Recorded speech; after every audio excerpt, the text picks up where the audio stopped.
Hello, everybody. My name is Ann Gerard. I'm a librarian here at the Columbia Public Library, and I want to welcome you to today's program about protecting your home from deed fraud. We have people attending in person and via Zoom, and so I do have a couple of Zoom housekeeping items. If you are on Zoom and want to ask a question during the presentation, the question and answer part will be at the end. We ask that you use the drop-down menu in chat and select to send your question to everyone so that people other than the moderators can see what questions are being asked. We'll do our Q&A after the presentation. And for those in the room, I'll be walking around with this microphone to make sure everyone can hear the question.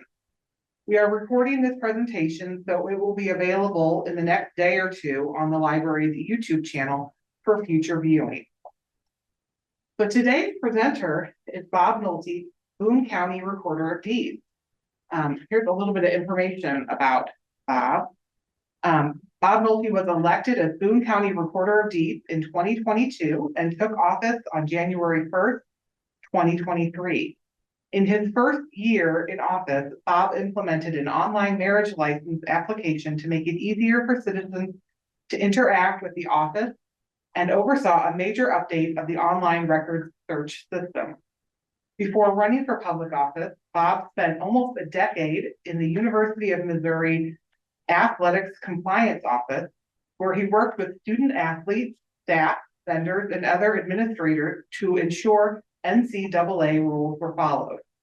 Bob serves on the Legislative Committee for the Recorders Association of Missouri and the Intergovernmental Affairs Policy Steering Committee for the Missouri Association of Counties. Welcome, Bob.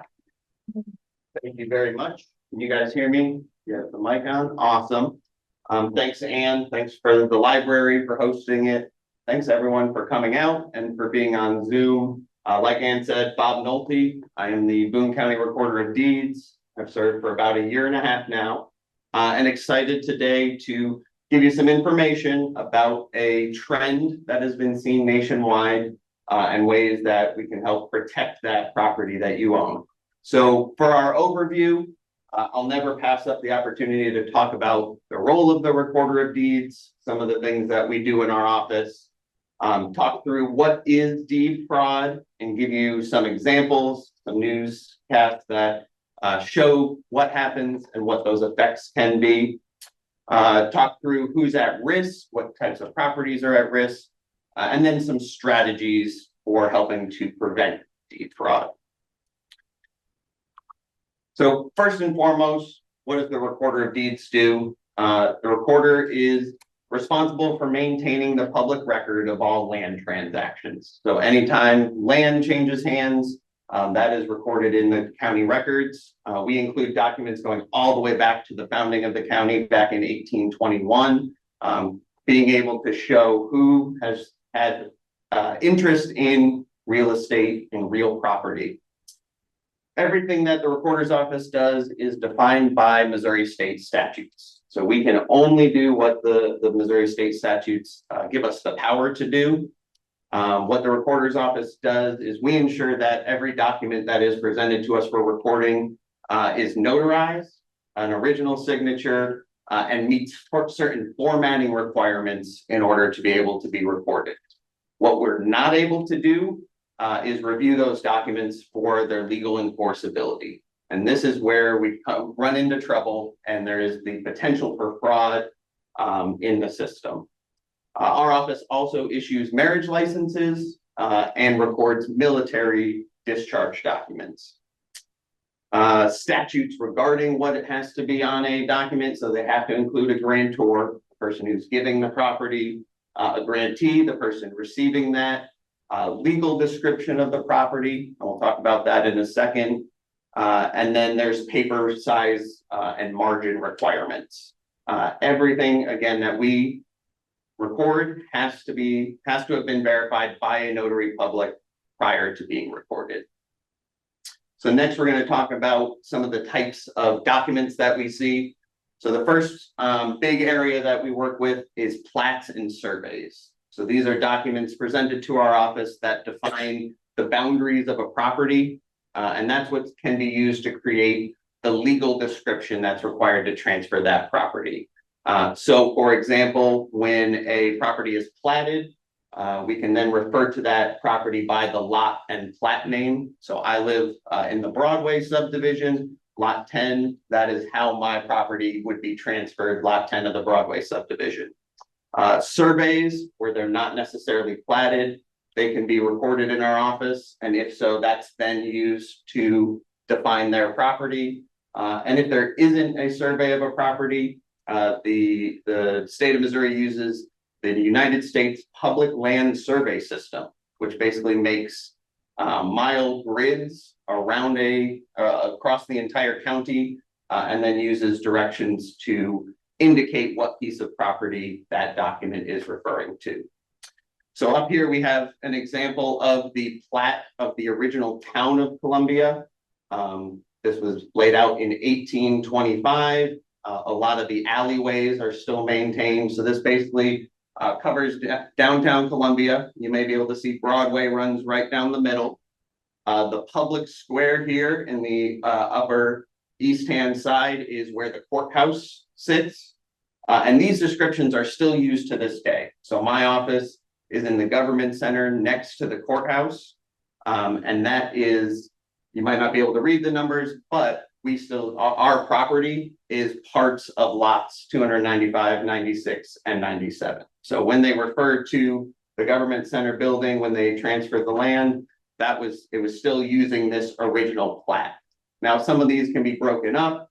You can have a plat that's recorded on top of it. We get smaller and smaller areas, but those will always remain on record. The next thing we work through is the conveyance documents. So those are the deeds that are actually transferring real estate. Common ones that we deal with are warranty deeds, and that is where the grantor or the seller is warranting that they are the owner, and that usually comes with title insurance. That's going to be kind of the strongest protection for a buyer, is that warranty deed backed up by title insurance.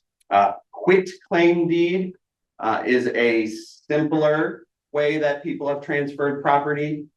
Sometimes you might hear quick claim deed because it is quick, but it is actually a quit claim. And what that is saying is, if I quit claim something to someone else, I'm giving up my interest in that property, whatever it may be. It doesn't guarantee that I have an interest in that property. It is just saying, no matter what, I am saying I'm giving whatever interest I have to someone else, and that's up to the courts to decide how that stands up if there is ever an issue. Third one we deal with a lot is a trustee's deed. So when property is placed into a trust, the next time it is transferred either out of that trust or to a new trust, a trustee is signing on behalf of that entity. So they utilize a trustee deed. After something is recorded, a conveyance document, we pass that along to our county assessor, and the county assessor is the one that determines how it affects the ownership records for the county.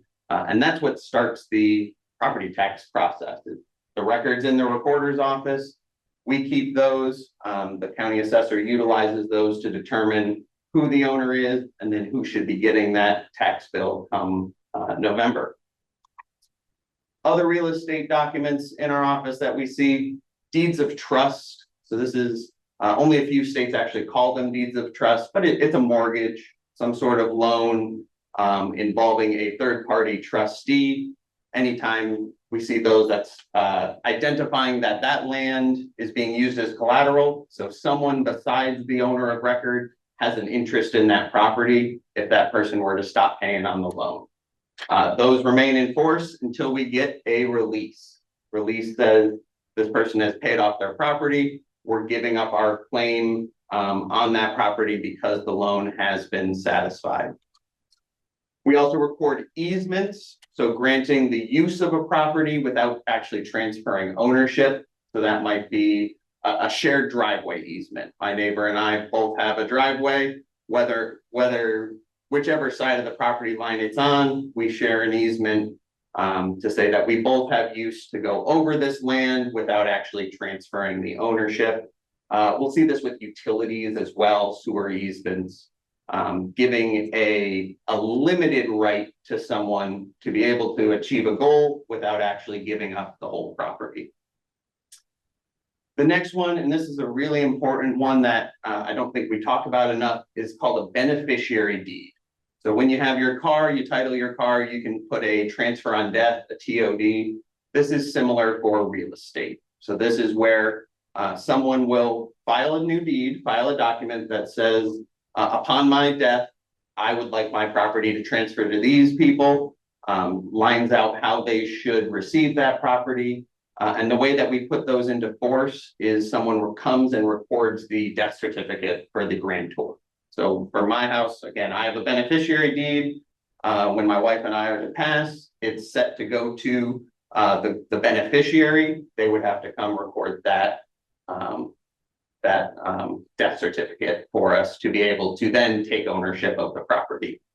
Recommend that you work with an attorney on those. They can have some complicating features with estate planning. So really recommend for folks, if you don't have a beneficiary deed, look into getting one drawn up to make sure that the property is passing correctly and possibly avoiding probate. Other documents that we have, court orders. So when a court decides that property should be split, sometimes in divorces, sometimes as a result of lawsuits, we'll record those. Liens, any affidavit, any document really that is going to affect the ownership record of real estate. So next, really scary picture here is the deed fraud problem. So we already talked about our office is not able to verify the legal enforceability of the documents filed. We have a very limited role in what we can and can't do in terms of what Missouri state statutes allow us and give us the power to do. And because of that, there is room for fraud. 2023, the FBI investigated over 9,500 real estate cyber crimes, estimated losses of $145 million. So the definition is a criminal, someone attempting to file a fraudulent document, transferring that ownership of a property that they do not have interest in, they do not own.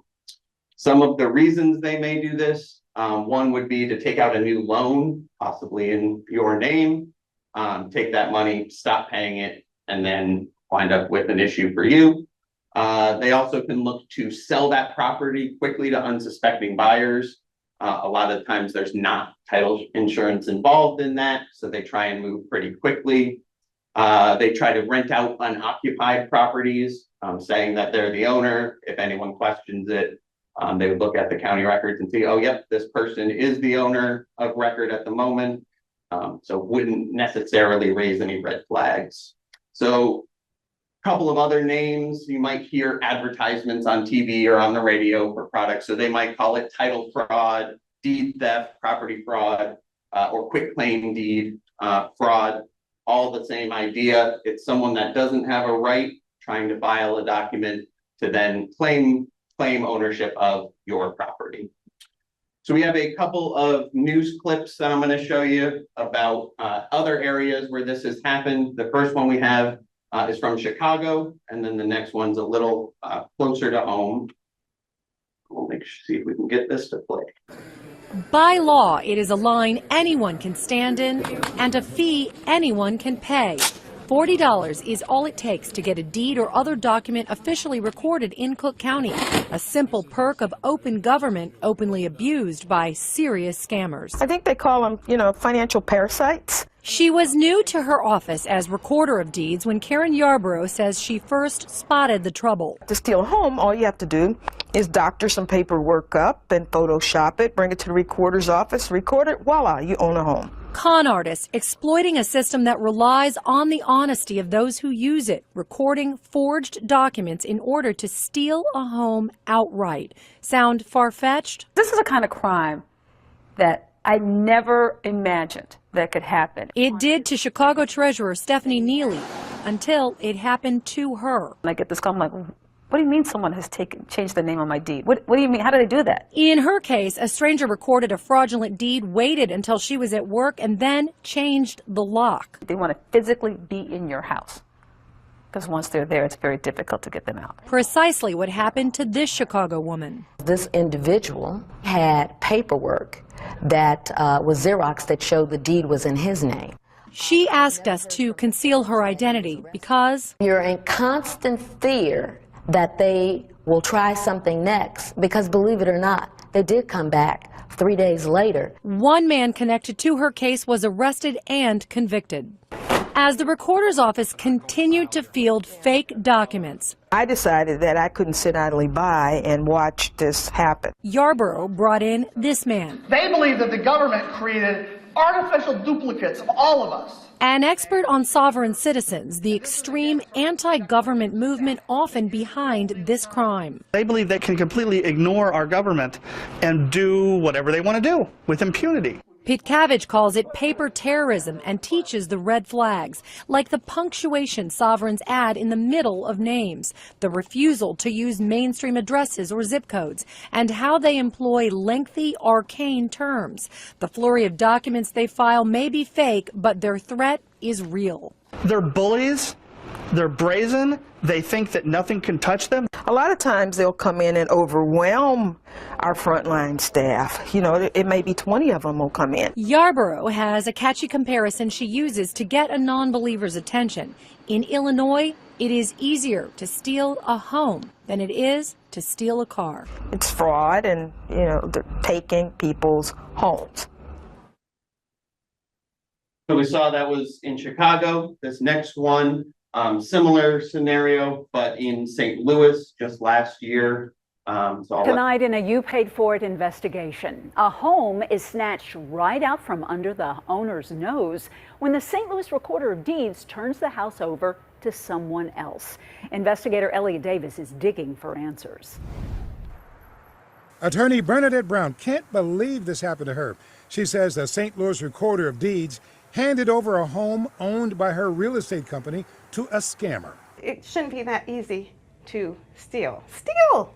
They stole my property. Documents show the man filed this quitclaim deed, claiming that Brown was present when this document was signed and that she agreed to hand over her house to him for nothing. State law requires documents like this to be notarized, and there was a notary.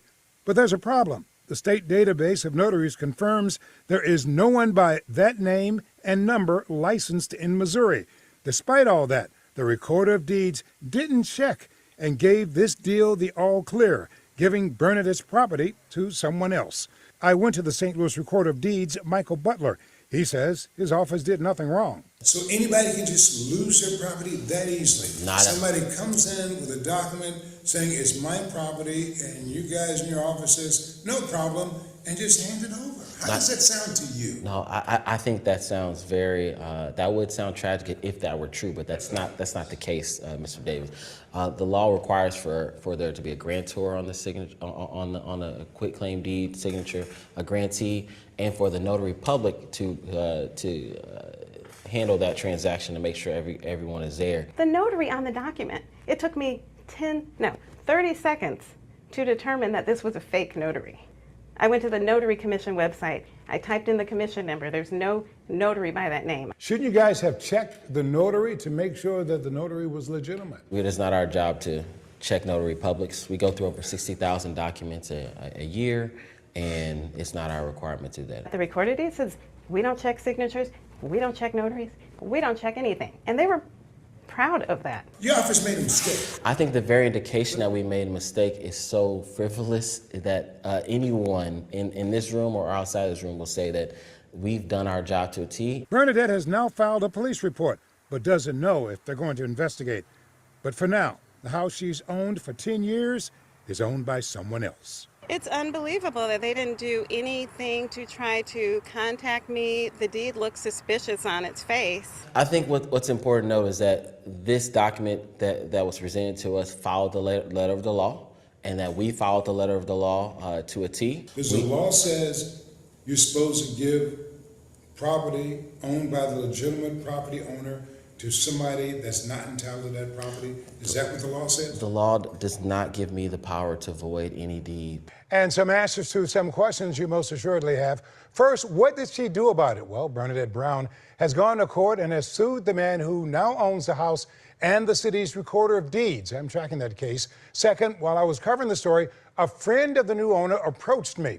He told me that the man who now owns the home doesn't want to talk.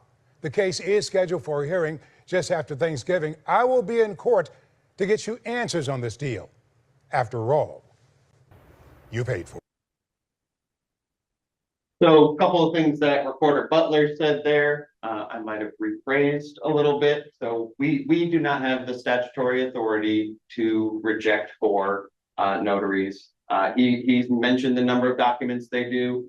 We don't have the capacity nor, again, the authority to go through every single one. And thus where we run into the issue with someone committing fraud, and if it gets presented to our office, we have the requirements to be able to report that. So properties that are at risk, generally, these are ones that are targeted. In theory, everyone is at risk. We all carry the same risk as property owners that someone could do this. The first one, properties without mortgages tend to be targeted because there's no one else watching. So your house is paid off. The bank no longer has an interest in that. If something were to change while you still had a mortgage on it, there's another party there that might see that and be a little suspicious about it. So generally, that is one of the areas where fraudsters can target vacant land or vacant houses, places that the owner isn't there regularly, or investment properties out of town owners. And those, because they're easy to sell, they feel like they're less likely to get caught. They tend to try and move into those properties, try and rent it out really quick, try and move quickly with these properties that no one is actively living in. So some of the methods they use, forgery and impersonation. So most simply, someone steals your identity, goes to a legitimate notary public and claims to be you, has the correct documentation. That fraudulent document could be signed off by a legitimate notary public that gets fooled. Similarly, like in our St. Louis case, they had a fraudulent notary. So either that person is a real notary, but is participating in the fraud, or is not an actual notary, but meets the requirements that we need to have in order for us to record it. We have seen some instances nationally of fraud with family members. So someone thinks that they should have rights to the property, they coerce an elder relative, or even wind up, signing on their behalf, transferring that property to themselves. And then the other one is fraudulent LLC transfers. So one case, I believe it was Dallas, they utilized 19 or so different LLCs, moved the properties around a bunch, really hard to unwind that in court. Really trying to just cloud that title, put as many documents as possible into the record to make it harder to get back. Also have heard of folks that transfer that don't have ownership in an LLC, but claim to have ownership, and they're signing on their behalf. Again, all fraudulent. So some signs of possible deed fraud. These are things you want to look out for. The first one, and probably the easiest one, would be a missing property tax bill. So when that new document is filed, we're required to have an address for the new owner, and that address would get updated with our county assessor. So if you don't see your property tax bill, there's a chance that it could have been switched. Definitely would want to reach out to the county or double check that online. Notices regarding unfamiliar loans, anything about a loan being taken out, or really anything about a foreclosure, anything related to loans that you don't know about. We don't want to just ignore those. Those could be signs that, it might look like junk mail, but it could be a sign of an actual problem. So taking those seriously. Incorrect credit report entries. So again, if someone were to take out that loan using your property, may still show up on your credit report. So we want to be vigilant about monitoring those. The last one, and how some of these really get caught and brought to the property owner's attention, is they see their land for sale, they see their vacation home, they see the property being posted on maybe not as reputable real estate websites. So seeing it on Craigslist, seeing it on Facebook Marketplace, again, trying to move quickly through that sale process because they know that they don't have the ownership. There's only so long they're able to keep that up. All right, so things that we can do to prevent it. I know there's handouts in the back here about general fraud protection. A lot of those are going to help with this. So periodically reviewing the county records. Boone County, it has great access to our county records online, being able to search those, showmeboone.com, or coming in and visiting the assessor, just confirming, again, especially if you don't get that property tax bill, we'd want to figure out why that's not going to you. Taking seriously any strange mail. Again, like we talked about, if there was a loan, a foreclosure notice, you know you don't have a loan on your property, a foreclosure notice would seem weird, but had someone taken one out, they stop paying it, 3 months later, you might be facing those foreclosure processes for a mortgage you never signed.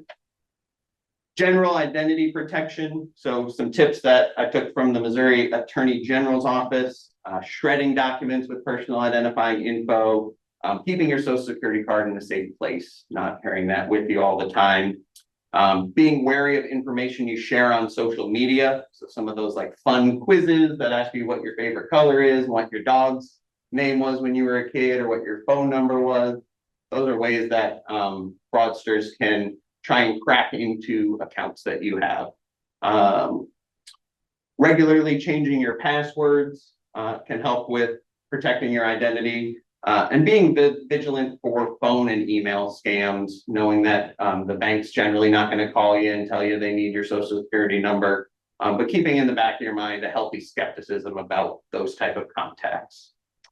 Important to continue to monitor your credit reports, making sure that everything that is showing up there is stuff that you know about, and taking the appropriate steps if something were to show up that you're not familiar with. The last one, and really the one thing that our office is able to help with, is signing up for deed fraud notification. So we've talked a lot about how limited our office is on the front end, but signing up for these free notifications in case anything were to be filed in your name is the best way to protect against this. So anytime, once you have signed up, anytime a document comes in, is filed in your name, you'll get an email with it. The early detection, catching that early, if it's not something you were expecting, will make it much easier to unwind any damage that has been done. As Recorder Butler said, we're not able to void any deeds, but initiating a court process that would add something new to the record and declare something fraudulent, that's that process. The quicker it works, the quicker we go through that, the faster you regain that true ownership in the county records. So I'm going to walk through how that system works, how you would sign up for it. It's pretty simple, but if you guys want afterwards, once we're done, I'd be happy to help anyone set that up. So deedwatch.boonemo.org. We got a big button here that says register for free, Deedwatch notifications.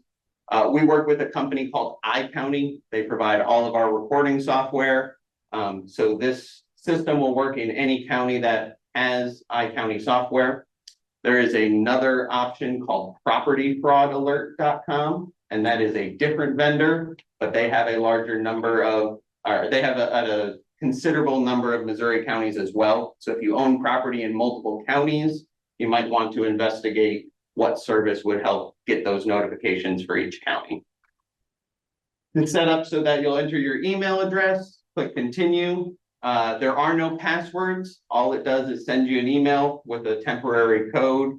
You'll use that temporary code to log in. So anytime that you need to adjust it, change what you want, add new people, would just be from your email with a temporary sign-in code. Once in the system, click the add button, and really we're just defining what the names are that we're searching for. So this does work with business names. If you are a business owner or you hold property in an LLC, you can set up an alert for your business name. Most of you, we would set up alerts for individuals. Really just entering your name, clicking save, you'll see that your criteria has been added, and then all of your new criteria will show up at the bottom there. And again, once this is in place, any new document from that point on, we'll send an email. Some recommendations for setting this up, again, only works after the fact. So anything that has previously been filed, you're able to view on our online record search. That is at boonemo.icounty.com.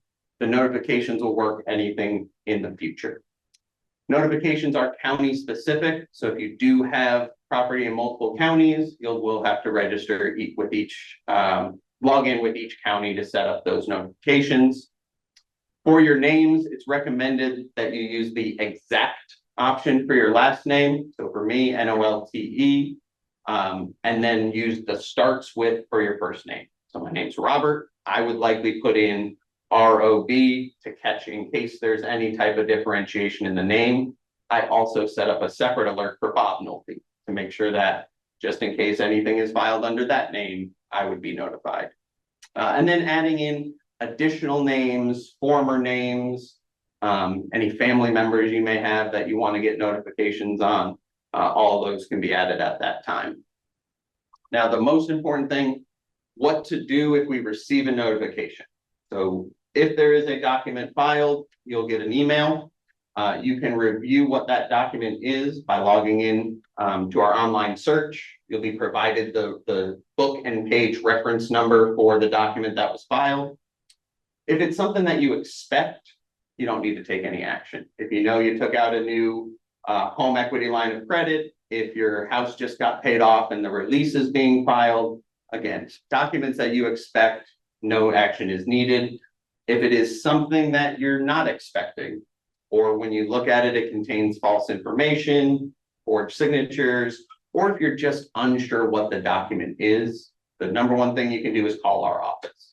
So 573-886-4345. We can help you walk through what the document is and then what those next steps might be if it is an actual fraudulent document. Consulting with a real estate attorney, or if necessary, filing a report with the local law enforcement.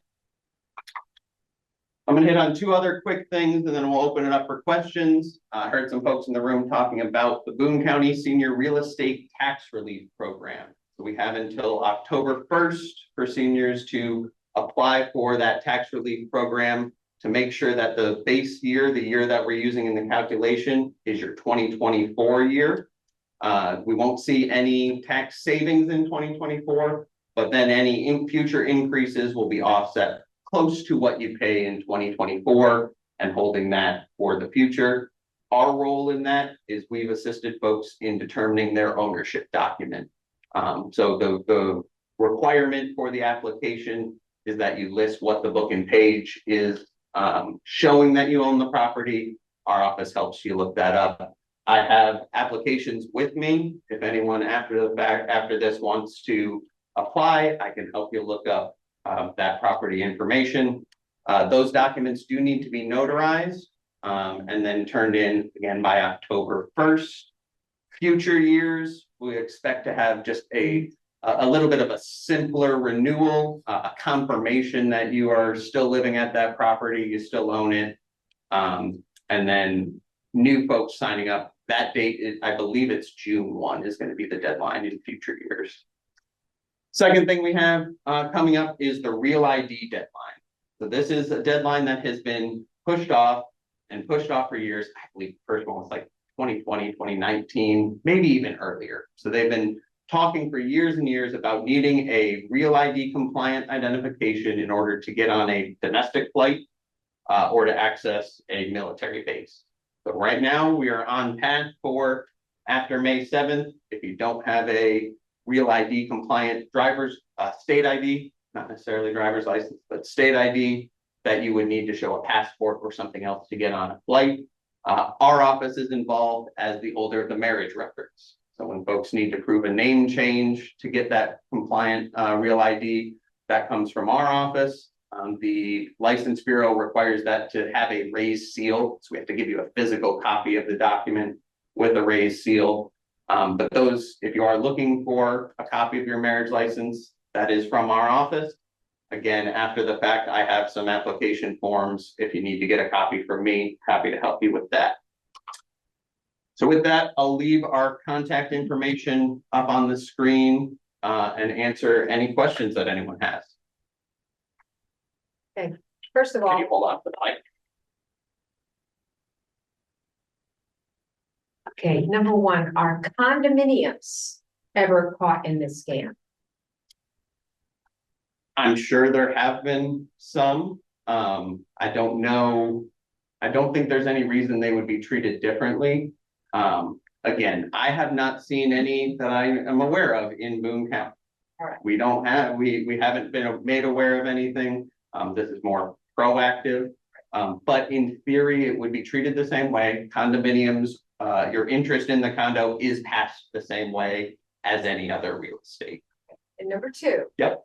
if it's that easy for some stranger to come along and transfer your property to themselves, why can't the original owner do the same thing with their own property? To commit more fraud. So the way the question for folks was is if this is so easy, why can't the original owner just put it back into their name?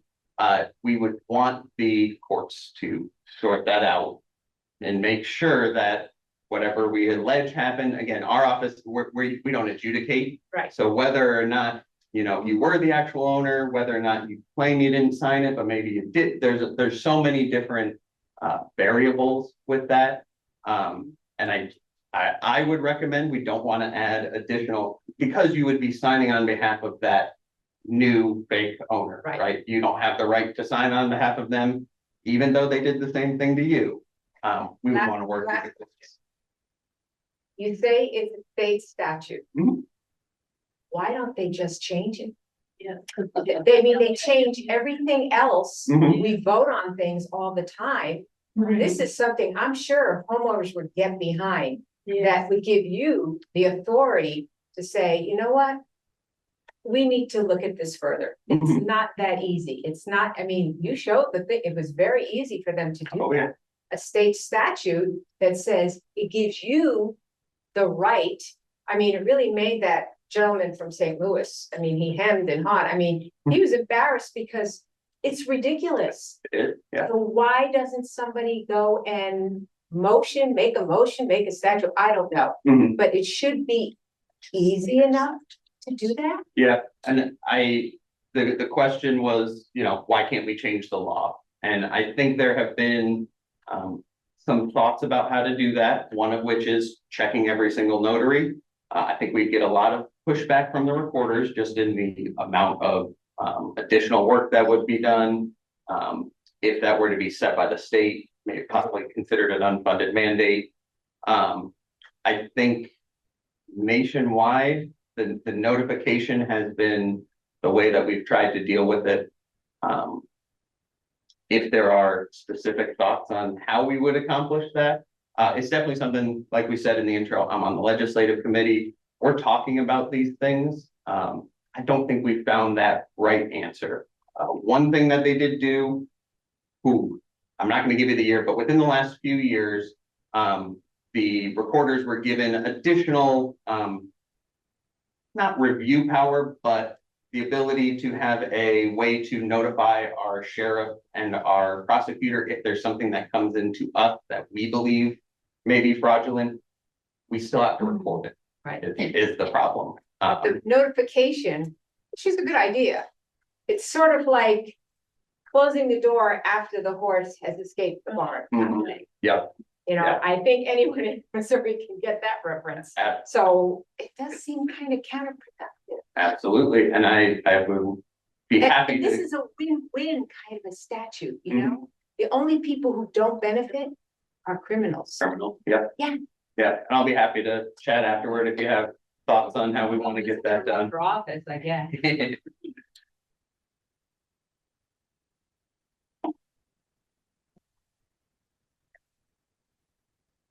Regarding legislation, it isn't an easy process. I understand that. And assuming you have a state or some sort of state association that looks at this and has advocates and lobbyists within the General Assembly. We do. Okay. I'm sure other states have seen this problem, and have they legislatively addressed it?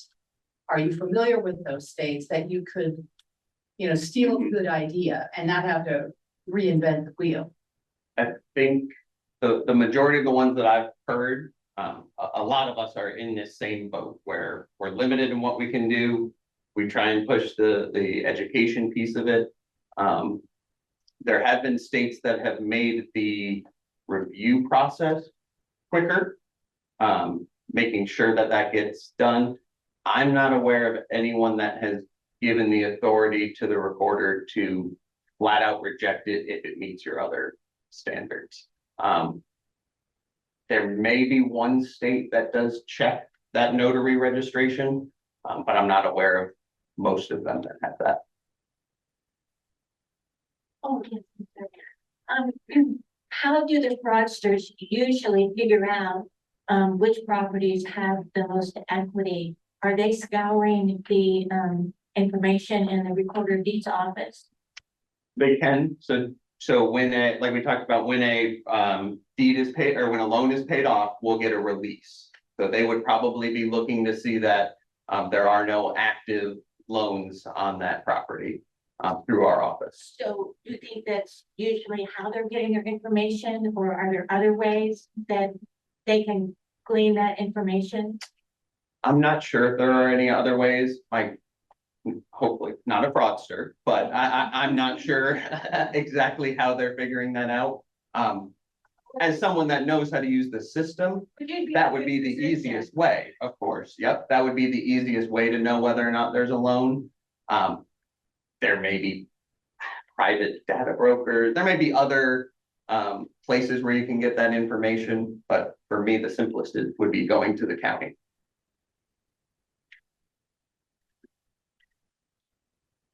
One quicker than the other. So on the book and page number, and that information is needed for the senior tax relief program filing. Yep. If you're in the process of requesting a beneficiary deed, is that going to result in changing the page book number? It will not. So we actually, one of the reasons we're so involved is the most recent document. If you have a beneficiary deed, that is not what the collector's looking for. They're looking for the book and page from when you took ownership. Okay. So that's not going to affect that.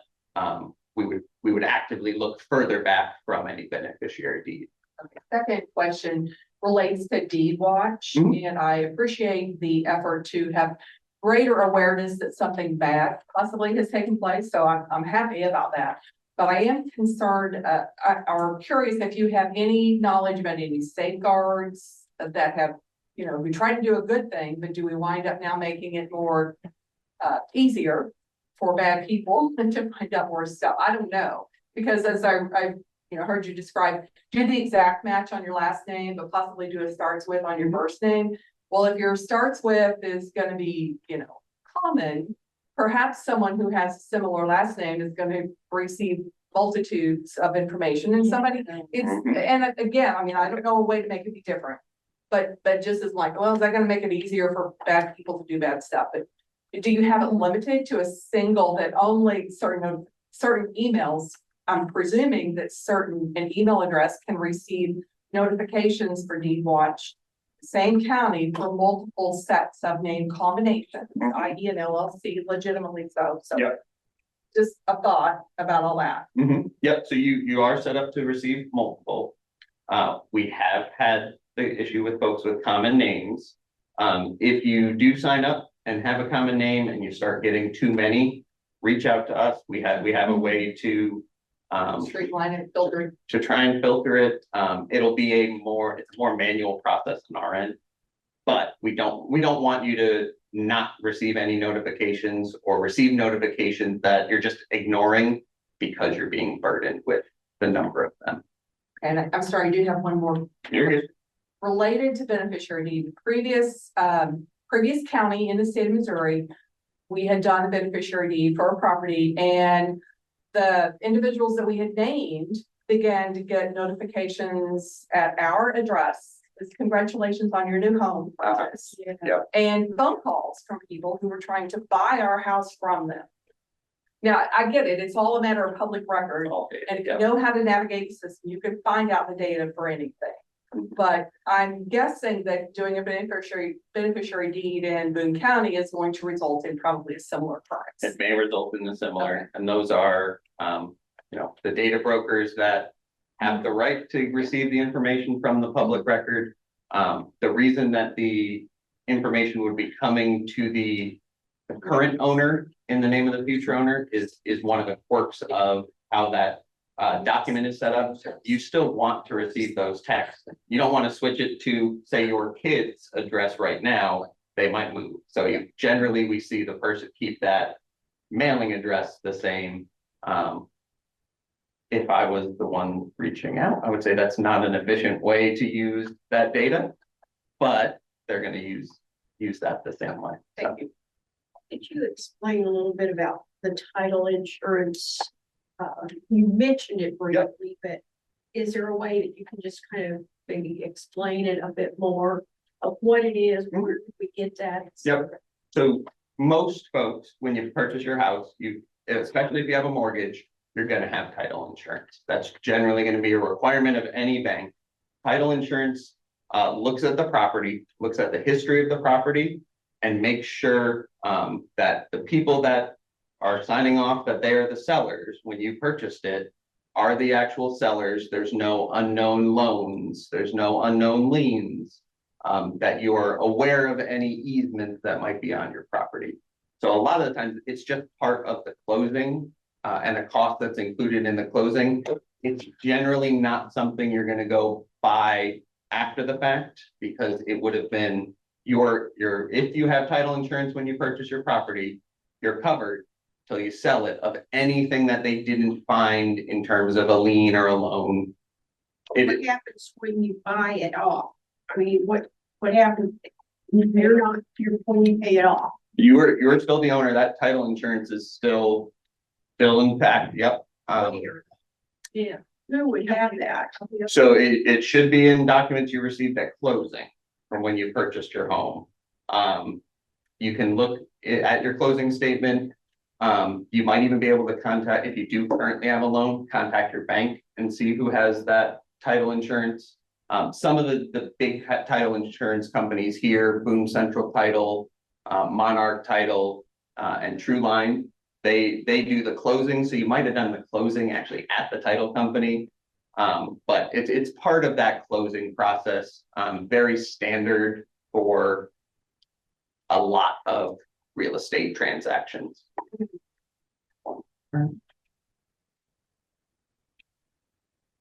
You got this up and it's under deed watch and then it's Ag County, but you said you can, that one it's got Boone Mo, which would be Boone County, but if you want to search for a different county, if you own property in another county in Missouri.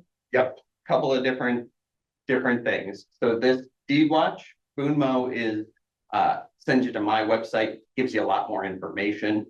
If you just go to deedwatch.com, that's where it actually lets you sign in. That is where my link goes to. And it actually lets you sign in to all of the any of the counties that work with I-County.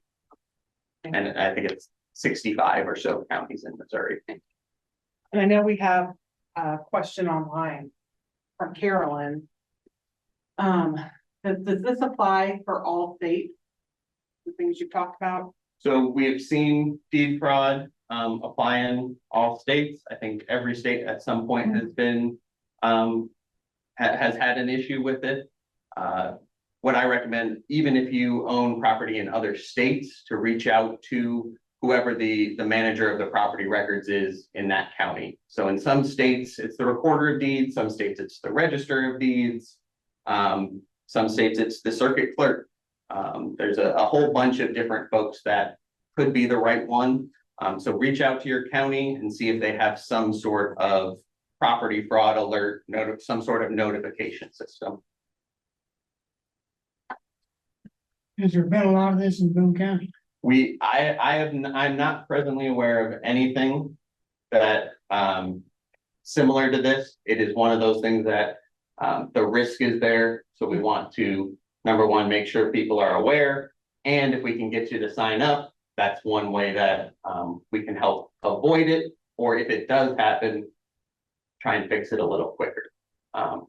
Especially after our St. Louis issue, I don't want to be sitting in front of on camera having to answer those questions. So as many people as we can make aware and try and fix those things quickly. That's not to say that there's not something in our records that isn't correct. But I'm not presently aware of any. Do you track how many transactions in your recorder of deeds office occur annually? We track the number of documents filed. How many is that? So we are, I believe last year we were in like 23,000. We've been up as high as 35,000 a year. Of people. Of number of documents. If you sell, there will be a new warranty deed drawn up, and then generally a deed of trust.